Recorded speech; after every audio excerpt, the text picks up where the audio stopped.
5 राज्यों में चुनाव की घोषणा हो चुकी है और ठीक इसके बाद 2024 लोकसभा चुनाव होने जा रहे हैं।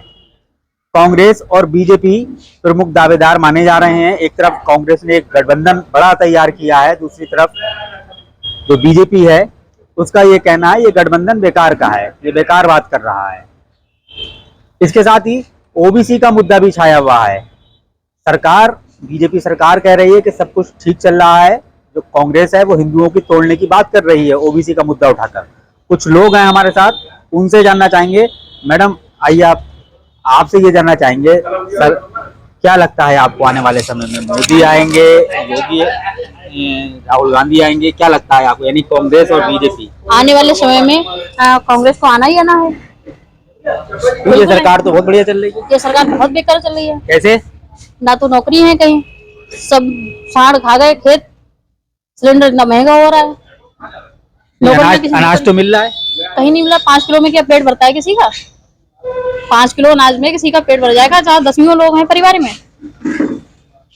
नहीं, इतना नाम हो रहा है, देश, हमारे देश का नाम हो रहा है, प्रधानमंत्री जाते हैं पूरे, कोई नाम नहीं हो रहा है कहीं भी, सिर्फ बर्बादी छाई हुई है। देश को बेचने की तैयारी हो रही है। कैसे? पूरी तैयारी कर ली है, सारे बीमा कंपनियां बेच दी, सब प्राइवेट करके रख दिया है। बचा क्या? 5 किलो में कुछ होता है अनाज में? सारे खेत खा गए। कुछ और लोग हैं, उनसे मालूम कर लेते हैं। सर आपसे जानना चाहेंगे, आज ओबीसी की बात कर रहे हैं आप लोग, आज दलित की बात कर रहे हैं। आपकी गवर्नमेंट काफी टाइम से थी, यानी कांग्रेस की गवर्नमेंट काफी टाइम से थी और बीजेपी तो अब आई है, तो ओबीसी की बात अब क्यों आ रही है? आपसे ये सवाल आप किस बात पे पूछ रहे हैं कि ओबीसी की बात आप कर रहे हैं? ओबीसी को आरक्षण देने, ओबीसी की बात कांग्रेस कर रही है। नहीं, ओबीसी की बात तो हमेशा ही कांग्रेस ने करी है। भाई आप जो बताइए, हमारे 4 मुख्यमंत्री हैं, 4 में से 3 तो ओबीसी हैं, उनके 10 है, उनका 1 ओबीसी है, तो कौन किसकी बात कर रहा है? हम तो ओबीसी और दलित के शुरू से हितैषी हैं। भाई बाबा भीमराव अंबेडकर को अपनी सरकार में लेके संविधान सभा का अध्यक्ष बनाने वाले कौन थे? पंडित नेहरू जी। जानते हैं आप? बाबा जगजीवन राम को जानते हैं आप? कौन थे? मीरा कुमार जी लोकसभा स्पीकर कौन थे? तो ये एससी और ओबीसी तो इस देश की नब्ज है, और कांग्रेस पार्टी असल में सम्मान अगर किसी ने दिया तो कांग्रेस पार्टी ने दिया। जो ये बात जो कर रहे हैं संघी, ये तो संविधान के खिलाफ थे। इन्होंने तिरंगा नहीं भराया, इन्होंने 35 साल तिरंगा नहीं भराया। लोकसभा में जो बिल लेके आए वो पहले का बिल था, अब मोदी जी या बीजेपी गवर्नमेंट लेके आ गई, अब आप लोगों को दर्द हो रहा है। लेके आए जो लोकसभा में महिलाओं के आरक्षण का बिल लेके आए हैं, हाँ। वो अब आप उसकी बात कर रहे हैं, तो आप क्यों नहीं लेके आए थे? इतने समय से वो बिल लटका हुआ था। नहीं, हमारा बिल सबसे पहले महिलाओं के आरक्षण किसी ने बात करी तो सोनिया जी ने करी, राजीव जी का ये सपना था। और जो बिल हम लेके आए, उस बिल का किसी ने विरोध किया था तो भाजपा ने किया था। आज हम उस पक्ष में खड़े होकर हमने वो बिल पास करवाया है। हमारे पैरों पे, कह रहे ना किसी के पैरों पे चला जाता है, तो हमारे पैरों पे ये चल रहा है कौन? मोदी जी। महिलाओं को आरक्षण हम देना चाहते हैं। वो क्या महिलाओं को आरक्षण देंगे? जब महिलाओं को अधिकार, पूर्ण अधिकार की बात करी गई तो इन्होंने उसके खिलाफ रैलियां निकाली, इन्होंने, आरएसएस ने और भाजपा ने। वो क्या बात करेंगे महिलाओं को सम्मान देने की? जो आदमी महात्मा गांधी जी को, जिन्होंने देश का राष्ट्रपिता हम कहते हैं, वो जब देश की आजादी की लड़ाई लड़े तो अपनी घरवाली को साथ रखते थे देश की आजादी की लड़ाई में। और आपका प्रधानमंत्री क्या कह रहा है? वो कह रहा है मैंने अपना परिवार इसलिए छोड़ दिया क्योंकि मैं देश की सेवा कर रहा हूँ। ये कौन सी सेवा महिलाओं को छोड़ के कर रहा है? देश की सेवा तो कर रहे हैं। नियत को समझो। उन्होंने काफी टाइम से उन्होंने छुट्टी नहीं ली, 9 साल से लगातार विदेशों में जा रहे हैं, नाम हो रहा है, लोग उनका सम्मान कर रहे हैं, तो आपको क्या दुख होता है? विदेशों में जाने से नाम होता है क्या?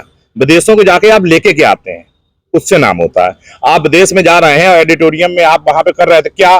बोले नमस्ते ट्रंप। यहाँ हो रहा था होडी मोदी, लोगों ने ट्रंप भी चालू कर दिए, वो भी निकल लिए और मोदी भी निकल रहे हैं। भीड़ तो बहुत होती है, विदेश में जाते हैं, यहीं के लोग जो प्रवासी रह रहे हैं वहां पे भीड़ होती है। ऐसा नहीं, जो पहले प्रधानमंत्री सबसे पहले जब गए पंडित नेहरू जी, उस समय लोग सड़कों पे अपने आप निकल के आ गए थे। आप इतिहास को पढ़िए, ब्रिटेन में लोग सड़कों में निकल के आ गए थे, यहाँ से जहाज भर के ले जाने नहीं पड़े थे, यहाँ से ले जाने पड़े। तो इवेंट मैनेज कर रहे हैं। अच्छा ये बताइए, इतनी योजनाएं चल रही हैं, गरीबों को देखिए राशन मिल रहा है, तमाम योजनाएं, फिर भी जो लोग हैं वो विरोध कर रहे हैं, ऐसा क्यों है? देखिए ऐसा है, गरीबों के लिए तो कांग्रेस पार्टी ने food security bill Congress party लेके आई है, और ये 2013 में आपके जनता के बीच में आ गया था। इसमें हमने 2 रुपए किलो अनाज देने का वायदा किया था। तो ये जो है गवर्नमेंट केवल जो है उद्योगपतियों के लिए कार्य कर रही है। केवल आज आखिर क्या कारण है, जब आप कह रहे देश प्रगति कर रहा है, आखिर क्या कारण है कि गरीबी की से जो मध्यम वर्ग के लोग थे वो करीब 23 करोड़ लोग आज की डेट में मध्यम गरीबी के अंदर आ गए हैं। क्योंकि बेरोजगारी बढ़ी है, कहीं ना कहीं रोजगार के साधन खत्म हुए हैं, युवाओं को रोजगार नहीं मिल रहा है। तो ये केवल अगर वास्तव में आय बढ़ी है तो केवल चंद उद्योगपतियों को बढ़ी है। आपका नाम जानना चाहेंगे, क्या नाम है आपका? अनवर जी, ऐसा आरोप लग रहा है कांग्रेस के ऊपर कि वो तुष्टीकरण की राजनीति कर रही है।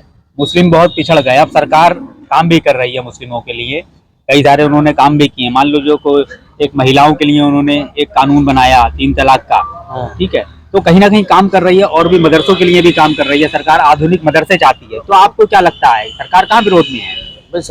भाई सरकार ने, हम तो अपनी पार्टी देखते हुए बता रहे हैं भाई, कांग्रेस ने हमेशा मुस्लिम, दलित, किसान, आदिवासी, शोषित, वंचित सबकी बात की, सभी के लिए ऐसी, इसीलिए संविधान बनाया गया था कि उससे जो लोग हमारे वीकर सेक्शन थे संविधान के रास्ते उन्हें कवर मिल सके, सुरक्षा प्रदान कर सके।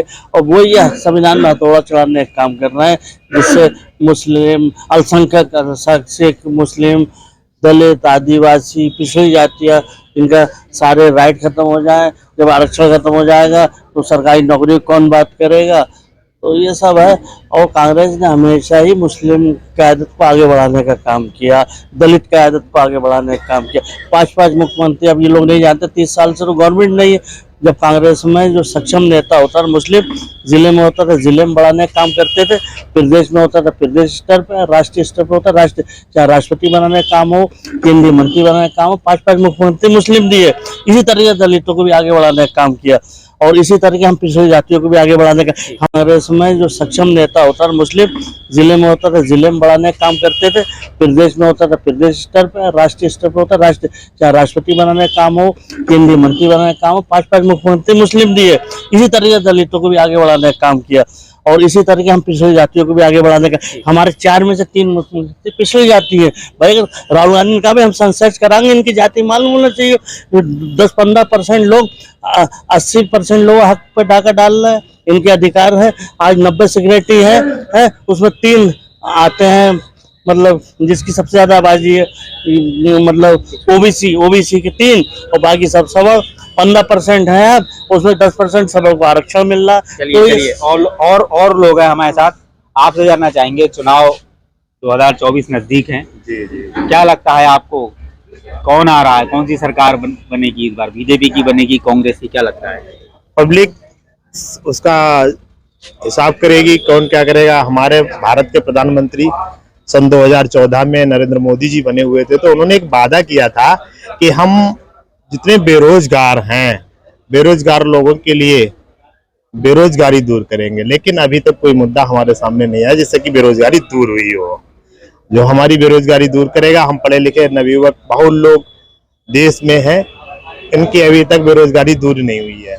अगर ये हमारी बेरोजगारी दूर करेंगे तो दोबारा हम सोचेंगे कुछ, कौन हमके लिए ठीक है। आप बताइए, आप भी युवा हैं, आपको क्या लगता है इसकी सरकार आने वाली है और कौन बेहतर प्रधानमंत्री रहेगा, या कौन सी बेहतर सरकार रहेगी जो देश को चला सकती है? जी देखिए, अगर ऐसा सोचा जाए जैसे इन्होंने भाई ने अभी बताया था, तो बेरोजगारी देखिए बहुत ही है, ठीक है। बार बार योजना निकालने की नीट एनटीटी कीजिए या कोई भी कीजिए, लेकिन उस पर अभी कोई भी कार्य नहीं हो रहा है, ठीक है। तो ऐसे बेरोजगारों के लिए कुछ ना कुछ सोचना चाहिए सरकार को, किसी की भी सरकार आए तो बेरोजगारी के ऊपर जरूर ध्यान देना चाहिए। सरकार बेहतर लग रही, कौन आना चाहिए? कांग्रेस।